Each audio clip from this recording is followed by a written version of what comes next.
As part of your roadmap to financial success, it's all important that you forecast and budget at regular intervals. Let's examine each of these in a little more detail. Forecasting is when you look at what's happening with your business now and estimate what your revenue and expenses will look like in the future. For example, you might calculate how your revenue will change based on some amendments you're making to your billing rate. Or you can look at how your expenses will change if you give some raises, implement bonus structures, or provide health insurance plans.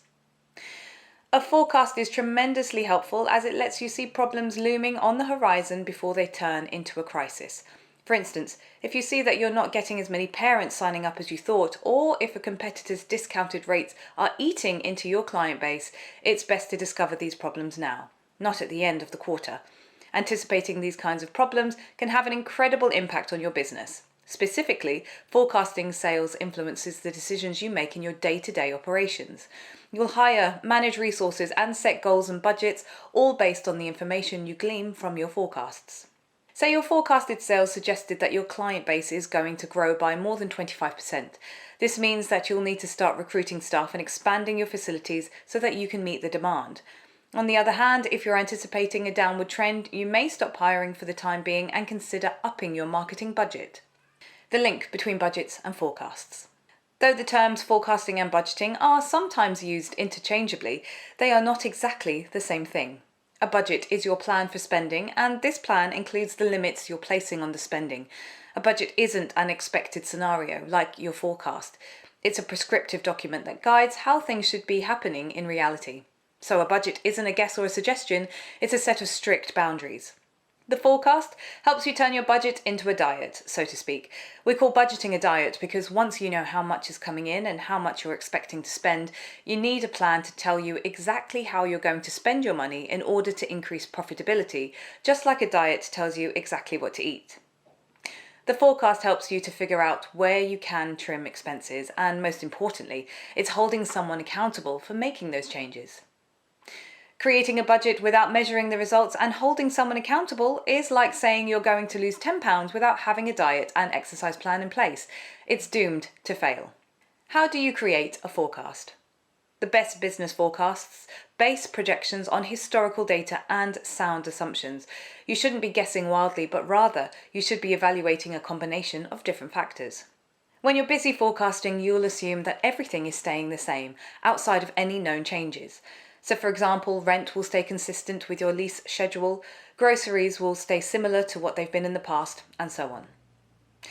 The most important aspect of forecasting is to understand that all your information doesn't have to be spot on for the forecast to be valuable to you.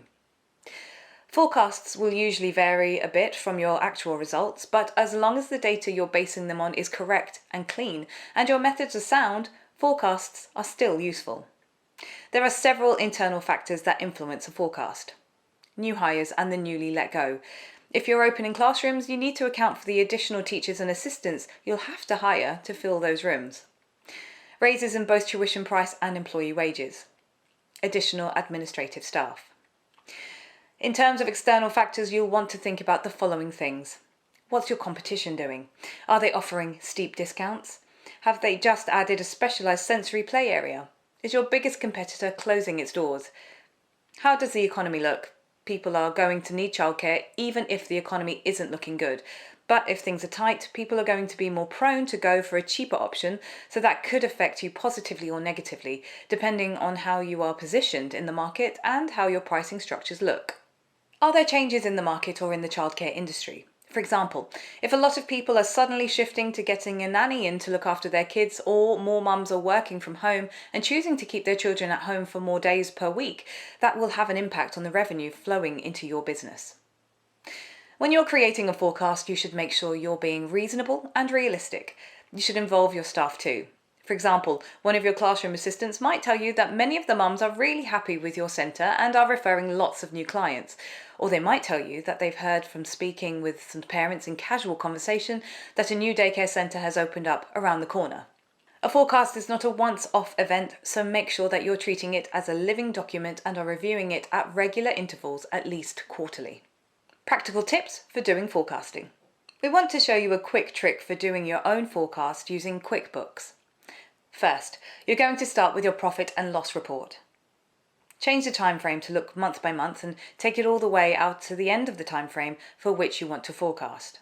This will give you the income statement with all the formulas you need, plus all the data of what's happened before, and is a really great place to start forecasting. Check out the bonus material short video on exporting your forecasting template if you'd like to learn more about this. To help you on your way, we're providing you with a 2-year forecast template because that's what the SBA asks for if you're applying for a loan. The first step is to forecast based on trends and expectations for your business. Once you've completed the forecast, you'll be able to see what the profitability of the business will look like. From there, you can adjust your expenses and budget to reach the profitability you want. Also, take a look at the page of revenue assumptions. You can plug in some of these numbers for your childcare business and, based on the rates you include, it will calculate your revenue and expenses. You can use these figures however you see fit, but we hope that it will help you with your forecasting and budgeting.